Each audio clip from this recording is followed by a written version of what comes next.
It's the Sod Pod. Brought to you by Grassland Agro. The Sod Pod.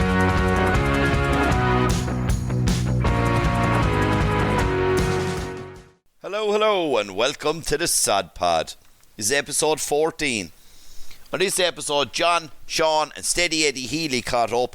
They had a good conversation about the problems they were facing, the fodder crisis that's there, the shortages, and some of the useful tools and calculators we can do as well, just to give you a bit of peace of mind on one side, but also calculate the realities of the problem you could be facing. It's a great little listen. But before I pass over, All-Ireland Final weekend, Cork versus Clare, and I'm going to give my call. I think that Clare have been totally underwritten, which might suit the Banner boys. There's a huge hype around this Cork team that have been done exceptional work. But I suppose if you go back and look at their year, they had an awful start to Munster, losing their first two games. Remember, they went out and they lost to Waterford, and then they lost to Clare themselves. Yes, Clare did beat Cork down in Cork. That seems to be a distant memory. They went out then, they beat Limerick, and they remember, that's in the Munster Championship, and they did beat them again in that semi-final. They dealt with Tipperary. Tipperary, different place this year. You know, you can't even rate it 18 points, you know.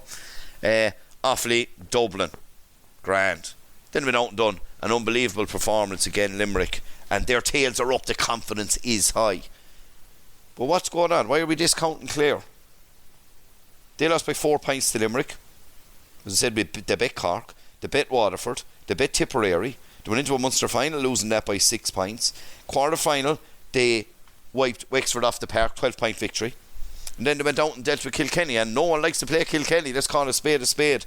They are specialists in winning no matter what is going on. So for them to go down and beat Kilkenny as well was always a massive result. So I think if Clare perform on the day, my fiver is going on the Banner boys to win the All-Ireland, their first one since 2013. And I think they're going to do it by 5 points. But what would I know? Back to business. Okay, welcome to the Sod Pod. I'm joined today by John O'Loughlin and, as James Freeman likes to say, the housewife's favourite, Shawnee McMahon, who I vowed was not going to be back on this podcast after the 30 the last day, but we'll forget about that. So, look, lads, we wanted to have a chat today there a little bit about the state of play on farm at the moment, and maybe some practical tips that we can actually give farmers out there now at the moment to try and look at the amount of fodder that's on farm and where they actually need to go in order to try and secure, I suppose, enough forage to cover them for the winter period. John, you were involved in the National Fodder Security Committee meeting there about a week and a half ago. I don't know, have you any comments there to make on the state of play at the moment there, or where we could actually go on farm? Yeah, well, I wouldn't say I was involved in a way. That'd be a strong stretch. No, I attended it. I was online anyways. So yeah, there's this National Feed and Fodder Security Committee, which is basically Teagasc, the department, and lots of different stakeholders, farm organisations, industry, feed, fertiliser, etc., co-ops, you name it. So it's a big group of people who'll be interacting and face-to-face with farmers. It's chaired by Mike McGann and Stan Lawler, and then you'd usually get an update from Teagasc, Tillage, Grassland, and advisory. So basically, listen, long story short, they did a survey and there seems to be a big issue on farm with feed supply. ICMSA did a survey and there seems to be a big issue on farm with fodder security. Tirlawn did a survey and there seems to be a gap there to be filled as well.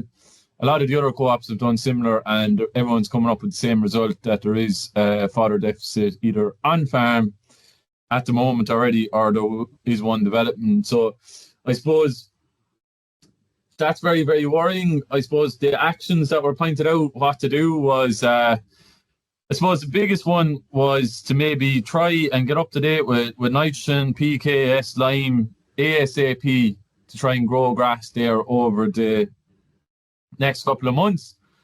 But I suppose not just as simple as that, Shawnee, that a lot of farmers maybe are still a little bit confused over their allowances, and it's something that I suppose causing maybe issues on farm. Yeah, 100%, John. I'm not going to go down the rabbit hole of allowances and all that. If anyone wants to get the longer version, they can go back to the last episode. It definitely won't be inviting me back on. But yeah, I suppose one of the main things from that committee meeting, even though I wasn't at it, was that I suppose you gathered the troops after it, John. And you were basically saying that we need to get the findings and the advice out to all our own colleagues in Grassland Agro as soon as possible, so that if they are on farm and if the conversation does come up, that some of our ATCs might be able to help farmers in different scenarios. And one there that you mentioned is the fertilizer applications. I suppose Peter Linden done a bit of work with us. Peter has joined the product technical and sustainability team along with John Brennan, two new additions to the product technical and sustainability team. And Peter went through accessing ag food from a farmer point of view. So we put a few slides together on that. And basically we were going in to show the farmer, if they want to know what fertilizer is registered or that they purchased this year that is on the National Fertilizer Database. It was very, very straightforward. You go in to log into ag food. You obviously need the farmer log in, not the agent log in. And then you are putting in the details that the farmer will have. So their username, their pack. And then basically you were selecting the National Fertilizer Database option. That's in the main home screen where all your different schemes are.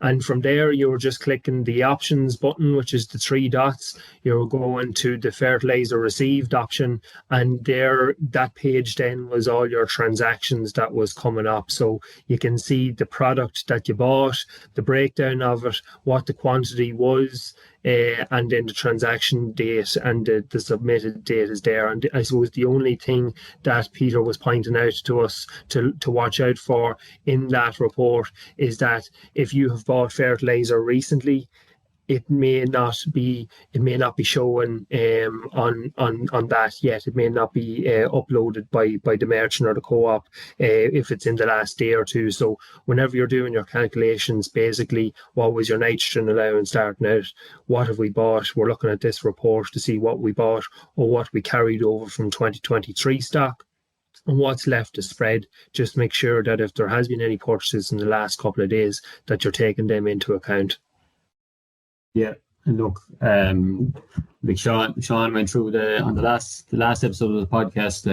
Sean went through an example as to how the N and the P allowances are actually calculated on farm. I think we almost got taken off the air after that podcast there. So it was I think it was actually a form of hypnosis now is nearly what it was like. But it's all of this stuff is very relevant, and it's really important in terms of calculating what you're allowed in terms of spreading, but also allowed in terms of actually purchasing. And look, I suppose on farm where we are at the moment is we're mid-July. Realistically, second cuts have been growing since the end of May, John and Sean. Realistically, those cuts will want to be coming off in the next week if we want to have a reasonable chance of getting a good quality third cut into the pit. Would that be fair to say? Yeah. Listen, lads, there's on farm, I suppose there's farms, there's been a good shake of rain. There's places where ground is getting a little bit tacky, would you believe? And there was parts of the country crying out for rain only 3 weeks ago, but there has been a cruel amount of rain. So that's creating a little bit of problems as well. Sea lads doing bits of damage with slurry tankers or going in with tractors and spreaders even. So not just ideal. Second cuts are average enough looking, to be perfectly honest with you. They're, we had our own data that we presented at NFSC, which showed that, standing first cut yields were back around 10-12%. So Second cuts don't look overly spectacular either. I suppose a lot of farmers maybe have zero grazed in some instances. Some of them have grazed their second cut. So that's obviously a worry. There's not much there to harvest. But yeah, 100%. Getting it cleaned off there and getting it turned around as quickly as possible. That's where having your nitrogen allowance and having your fertilizer in the yard ready to go is very, very important. I suppose anyone who has cut has been asking, should I go with the slurry and fertilizer? I suppose the best advice there is to go with the slurry as soon as possible with low emission spreading, and then to follow up then, with your chemical fertilizer. Probably if you have a P allowance, an NPK with S. If you don't have a P allowance, an NKS probably. And if you have a huge amount of slurry left, you might get away with an NS to grow that third cut there. So I suppose that's a big thing on farm. Milk seems to be pulling back into line a little bit, but it's obviously come at a big cost. An awful lot of additional meal fed to get there. Some farmers still feeding a good bit of meal, maybe worried about taking the handbrake off. I would say probably stepping down gradually, so don't go from 6 to 2, go from 6 to 5 to 4 to 3. And maybe stepping back as grass supply increases on farm. And it has improved, to be fair. The weather this week was wet, obviously, on Monday, and mixed showers in through it. But in general, warm, anywhere there's reasonable amounts of nitrogen out. And grass growth is humming. And for the week coming, sure, it looks like a similar mixed bag, not too bad, but not scorching sunshine either. So listen, I'd say we'll grow grass now over the next 2 weeks, all right. And there's a potential then to simmer back the meal. I don't know, what do you think, Shawnee? You're still in keep the hands in the eye in at the measurement? Yeah. Whenever you were presenting the slides from the fodder committee meeting, I think it was 68 kilos of growth for the week coming. So that was, say, the last 7 days, 8 days in Monaghan, and I was like, happy days. And then 1 or 2 farms there at the weekend I was walking, it was 52, 53, 54. And looking at the pasture based data there before we come on, it's only given 55 for the week coming, so a lot lower than we would like. But I think it's just a good shot of heat that we're missing now at this stage. Soil temperatures I was looking at Met Éireann there this morning, look at more or less the same, but slightly behind, maybe a degree behind the average. And I suppose the question that I would have, I know you were going on with this, and we've talked about this a lot, of mineralisation and soil mineralisation. Like, how will that affect mineralisation, or how will this year affect the bounce maybe that we will get from mineralisation as opposed to maybe other years now for the next couple of weeks? Yeah, I'd say mineralisation is alive and kicking there now, and the clover is actually a good barometer of mineralisation. So you need kind of elevated soil temperatures. We have a lot of moisture in the soil as well. But I suppose what we're missing probably from the plant growth point of view is probably solar radiation, so that there's lots of energy coming from the sun there to get it into the plant. Like, there's lots of cloud cover or rain. So that's probably what's the factor. Mineralisation, I'd say, is kicking away there, but we still need to top up with our nitrogen, I'd say, Shawnee. And one of the things that was talked about, like, if we're behind on feed, right? Should there be an allowance made for additional nitrogen? And like, I can't see any instance where there's any derogation either to allowance or spreading period, given the back of what happened in 2018, which had a really big impact on water quality. You had a double whammy because you had lots of nitrogen coming from the re-wetting of the soil from mineralisation, and then you had people rushing out to spread additional nitrogen as well. So I just can't see, in the context of us fighting for our lives, trying to save the derogation, how there's any chance of getting a derogation on fertilizer, either for the quantity or for the spreading period. But like, we still have time, I suppose, and if we get things right now and up to date, we could have a good 3, 4, 5, 6, 8 weeks of growth there as well. one of the other things that came out of that meeting was to do a fodder budget, and John Brennan took us through how to go through a fodder budget. We were using a simple Teagasc one. There's different ones out there. The easier to use, the better. But I suppose one of the main points in that is, look, not everyone would be used to doing one. They're very, very easy to do, I would say.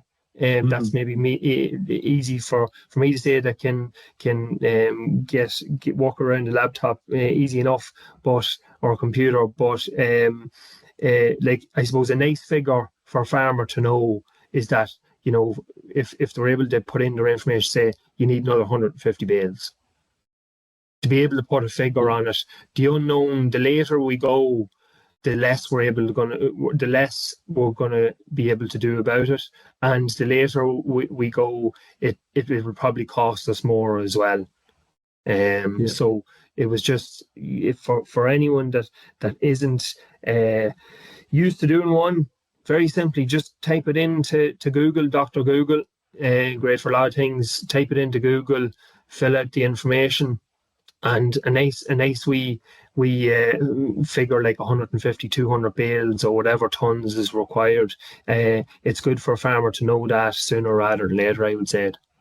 Yeah, I think that's a really good point there, Shawnee, and it's something that we're actively trying to do with any farmers that we're actually dealing with on the road at the moment there. So if there is any questions that anyone has out there, don't be afraid to get in contact with your local grass and agro advisor, or get in contact with your local Teagasc advisor, or whoever you actually go to for information there, because it's really, really important that a plan is put in place at this point now, if there is any remedial action that's needed before the end of the year.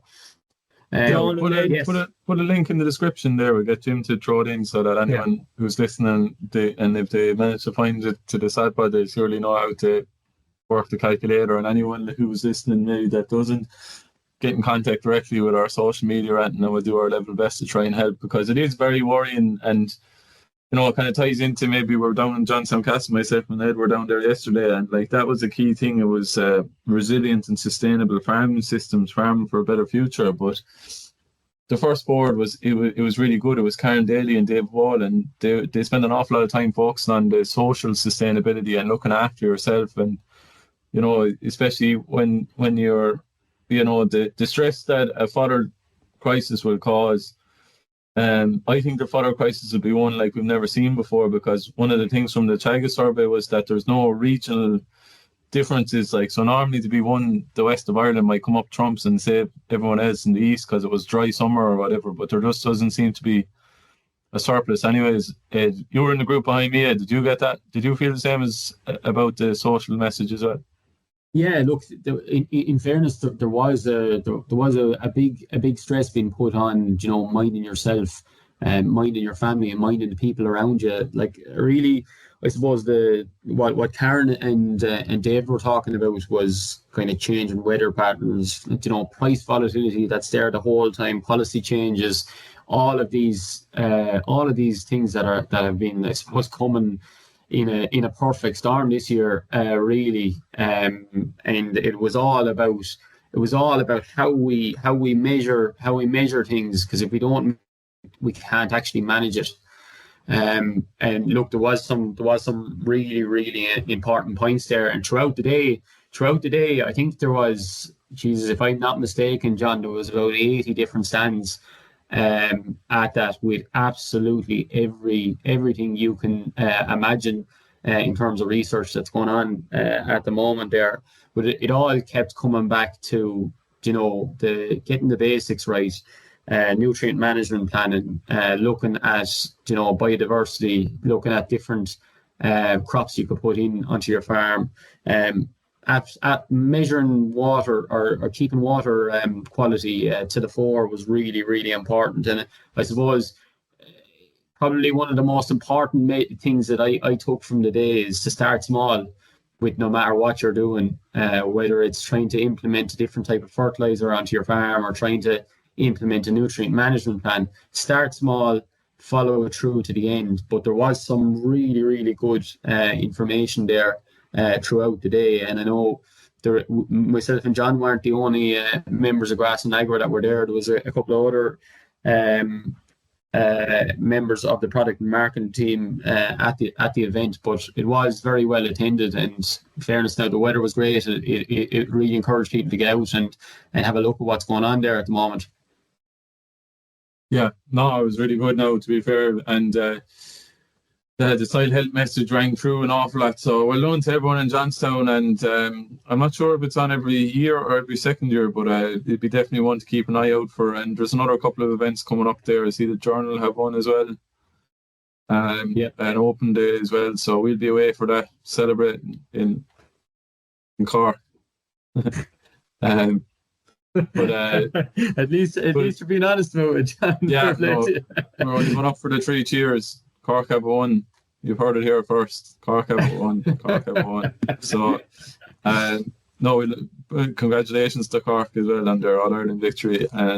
Did the O'Neill's gear land yet? The €200 you spent on Yeah. I'm waiting to break it out there now on Sunday. So listen, we're only going up just to get the hip hip hooray now, but sure, we'll go anyway.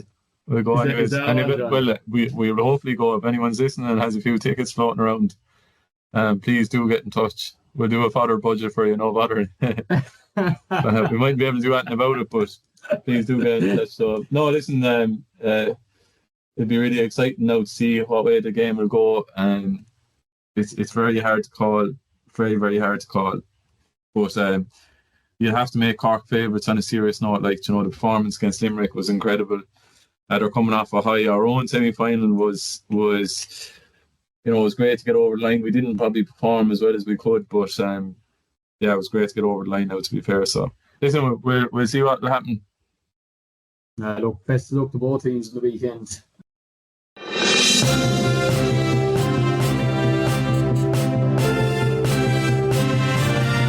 What's in the news?